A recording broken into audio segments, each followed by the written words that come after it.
As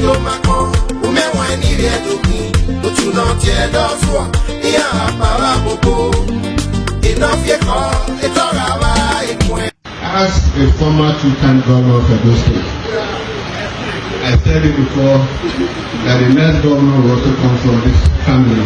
Our brother, our son, our pastor, we can celebrate tomorrow. Next year will be greater. Amen. It will be the state that will be hosting the birthday. My name is Mr. Maswe Omoriyi. I am from Edo State. I am forced to speak on a political show of shame going on in our beloved Edo. It is not only absurd, but it is incredibly ridiculous and shameful that APC has allowed Osagie Eze-Iyamu to join the Gobaris under its platform. Eze-Iyamu is a man with such an unpalatable history and antecedents who played a key role in the government from 1999 to 2007 that crippled the state infrastructure wise and economically, such as the fall of Bender breweries and other inactions that kept the state in comatose. His simple agenda is nothing but a front to loot the people of Edo again.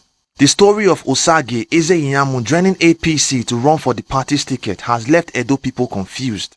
In 2016, Eze-Iyamu was dubbed enemy of the state, a thief, and was the candidate of PDP who fought APC right to the Supreme Court. What has changed? To speak on the issues involved in this election. We talk about jobs. 3 days ago, that man, Pastor deceived people. He had the guts to talk about Bender breweries. Bender breweries, as he acknowledged, was working. We are going to play back that tape. PDP and Eze-Iyamu as the secretary, he confessed like a witch that they forcefully, these were his words, we forcefully took over the company. In a democracy that is defined by rule of law, how can an elected government in a democracy, quote unquote, forcefully take a private company? And that became the beginning. Then he went on. They were collecting, according to him, from Bender breweries, 25 million naira every month. That is what he said. But now, as the custodian of the treasury of Edo State, I can tell you those money went to his pocket and the pocket of his then principal. Is that not correct? And by the time they left, Bender breweries was owing 2 billion naira, which they borrowed to steal, and the company was closed. And Churchgate went to court. As we speak, that matter is in court, which is why we are not able to reopen the factory. Then he went on. When Channel asked him, Pastor, are you corrupt? He was dazed. But the response of the crowd helped him. Because when the crowd booed, he was now trying to reorganize. You don't understand the trick. As you were booing him, he was thinking of what to say. Then he said, no. For once, he was stammering. I'm not corrupt. All right. Did you take 700 million? Yes, but I have explained myself. We'll find out if really he has explained himself. Without mincing words, Eze-Iyamu is desperate to grab power.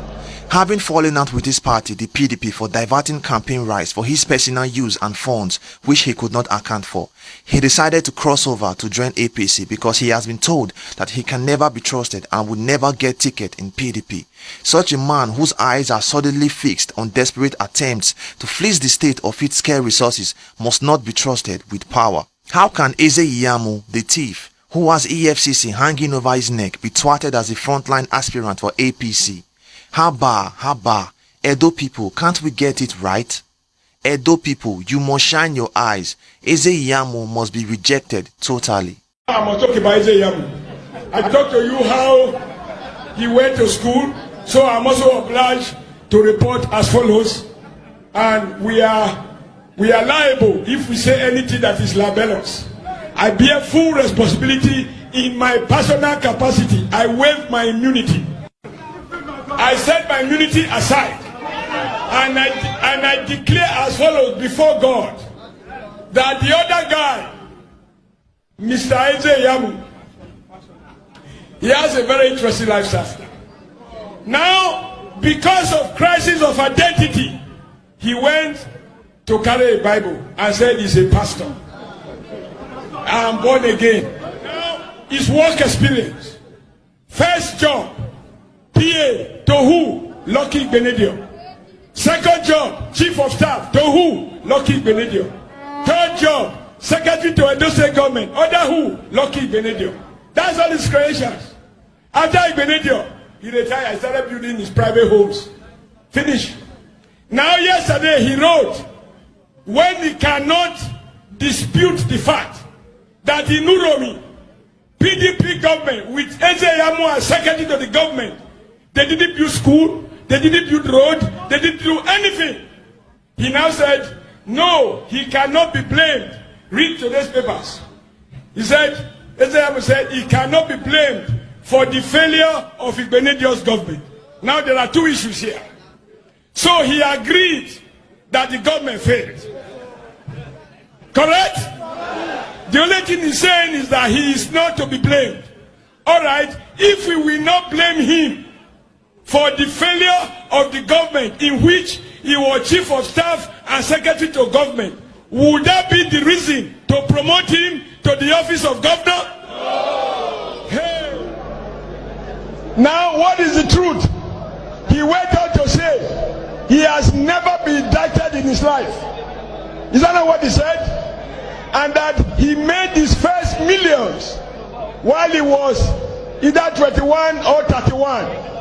However, I am traumatized by the political fallout in Edo State. It is terrible that APC as a party do not practice what it preaches or seems to play by the rules. I am pained to see the foregoings, and because of the security of my family in Benin, I have decided that I would shield my identity. Now to the issue that has left Edo political agape, jaw-dropped and confused. The alleged backdoor candidacy of Pastor Osage Ize-Iyamu and the newfound romance with Oshomole, the APC national chairman. Now I challenge him, because you must know why you must vote for or vote against. The PDP candidate, as a student in University of Benin, the very university that Minister Fashola attended, they both read law. PDP candidate was rusticated for 2 years because he took acid and poured in the private part of an Edo student, and that student is paralyzed today, although he's still alive. And he said he was never impeached. And it will interest Mr. President, it is one of your advisors, Professor Ise Sage, who chaired the committee that indicted him. So even as a student, he have been going through this season of he cannot speak to character. Then he said he made his first million at 30 as a PA. If your PA says he made his first millions working as a PA to a local government chairman, do you need any other evidence that is not a fit and proper person to occupy public office? In 2016, Oshomole, as the then governor of Edo State, exposed the inherent deceptive, dishonest and despicable character of the self-acclaimed pastor. He told us that he is a looter who siphoned state resources as SSG under Lucky Igbeneghu that crippled Edo State. EFCC is prosecuting him for diverting campaign funds as we speak. Like somebody pointed out, not only have they jailed them serially, they still have cases that are in court. Are you going to, even if, remember the proverb of the mechanic, he says to see say he look dirty by what he wear, not say the grace, the nature of his work. Now in 2020, the same Ize-Iyamu, having decamped to APC in the later part of 2019, is now the newfound love of Oshomole. Eze Iyamu, who is a thief and a heartless, vile pouring acid element, is now the best because he has crossed over to APC, led by the same OSHOMOLES. Nobody should assume that because you are who you are, that you have forgotten. So you do not have any candidate worth voting for in the PDP. Because if you did your apprenticeship for a political party and with people who have been committed, the only thing you have learned is how to loot. Edo cannot return back to that era. We cannot. What is OSHOMOLES playing at? What is APC playing out? Is APC national leader Asiwaju Bola Ahmed Tinubu aware of this show of shame? Is President Buhari aware of these ugly happenings under OSHOMOLES? OSHOMOLES, allow Edo APC to choose an acceptable candidate. Don't play God. Eze Iyamu must be rejected by all. Edo people, make una shine una ayo. Edo mako, umewa eniri Edo mi, utunoti Edo tuwa, iya para bobo, enough ye call,